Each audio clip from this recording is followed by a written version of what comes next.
Дараагийн мэдээг бид гадаадын иргэн харьяатын газрын зүүн бүсдэх газраас бэлтгэлээ сэтгүүлч 9 төгрийн цахим сүлжээгээр тараасан Доронтын талаг хятад малчдаар дүүрлээ гэсэн мэдээллийн дагуу гадаадын харьяатын албаныхан шуурхай арга хэмжээг авч өчигдөр 18 цагийн үед хэн шалгалтаар халдвал сумын нутаг дэх Петрочайны компанийн газрын тасны үйлдвэрлэлийн 21-р талбай дээр ажиллаад иржээ. Энэ мэдээллийг аваад бид нар бол өчигдөр хяналтын улсын байцаагчтай хамтаар бол хэн шалгалт хийгдээд ирсэн.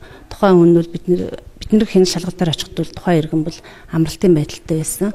Ярилцлага тэмдэглэлийг үл авахд бол амраа гэдэг найздаа туслах зорилгоор би тухайн үед зөвхөн малын гаргалцж байсан гэсэн мэдээлэл өгсөн. Тэгээд Угсралтай ангийн даргатай нь уулзаж учир байдлыг тодруулахад бол энд бол манай тоогоочоор ажилладаг манай ажилтан хүн одоо яагаад тэнд байсныг би бас чухам сайн мэдэхгүй байна. Ямар ч байсан мал малдаг хүмүүс биш ээ гэсэн тайлбарыг бол бид нарт өгсөн. Энд жолоочоор ажилладаг амар тайван гэгч Монгол залуу өнгөрсөн оны 11-р сард иргэн буян дэлгэрээс хонь ямаа худалдаа авсан байна. 17 оны 11 сард хонь худалдах хүн байна уу гэж жолооч амраа асуусан. Тэр үед би нэг найзтайгаа хэдэн хонь ямаа авах гэсэн юм аа гэж хэлсэн. Тэгээ би тэр үед хүүхд малчны зээлтэй байсан. Зээл төлөхөнд өгсөн учраас би хүүтэйгээ ярьж хагаад 80 хонь 30 ямаа өгсөн. Тийм л юм болсон. Тэгээд 12 сард малын тооны дараах нь амраа би малаа аавна манайх дэс заасыг байсан чи аав гэсэн. Тэгээ амраа тэр найзтайгаа хоёул очиод авсан юм билээ. Би энэ газрын тасны 21-р талбай дээр жолооч ажилтай.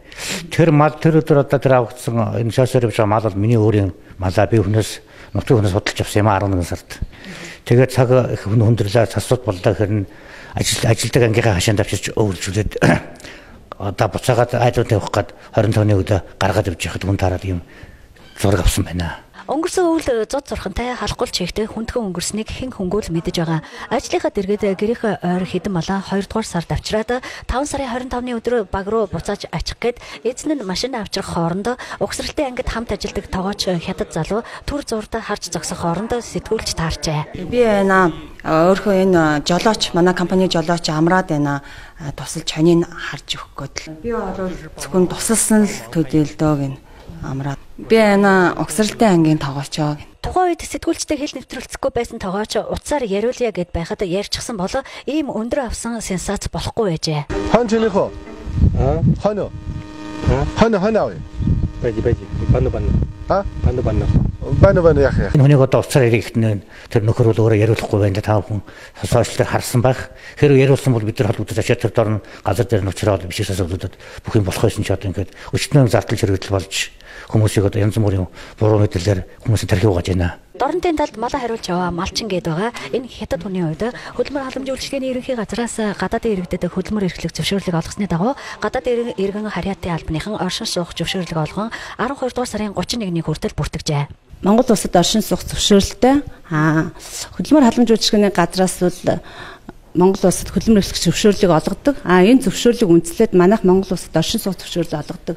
Тэгээ энэ хүн бол ээжийн ангиллаар Монгол улсад оршин сууж байгаа. Доронтоор дүүрэн хятадаа гэдэг мэдээлэл ирж авах хандлагатай болсон энэ цагт албаны хүмүүст энэ талын баттай тоо баримтыг хэлээд өгөөч гэлээ. Өнөөдрийн байдлаар аймгийн хэмжээнд 1028 гадаад иргэн албан болон хувийн иргэр оршин сууж байгаа. Үүнээс бол Петрочайна тачин тамсаг компанид 680 иргэн, шиншээнд 90 гадаад иргэн. Ихэнх нь хятадын 100% хөрөнгө оруулалттай уулуурхайн компаниудад улирлын чанартайгаар ажиллаж байгаа болохоос ш Чабасан хотын гудамжаар сэлгүүцээд найрамдал парк дээр хятад хөгсцөл хий бяцлаглалын дасгал хийгээд зогсож идэх юм бишээ. Мэргэжлийн сэтгүүлч хэрнээ их сурвалжин тодорхой бос газар орон цаг хугацаа баримт нотлохоо бүрхэг ийм зүйлийг цахим сүлжээнд байрлуулан түүнийг нь Монгол комент өөгшүүлэн ганц нэг амраа гэдэг хүн биш, ганц нэг хятад малчин уу үгүй юу гэдэгтэй ч гол нь биш.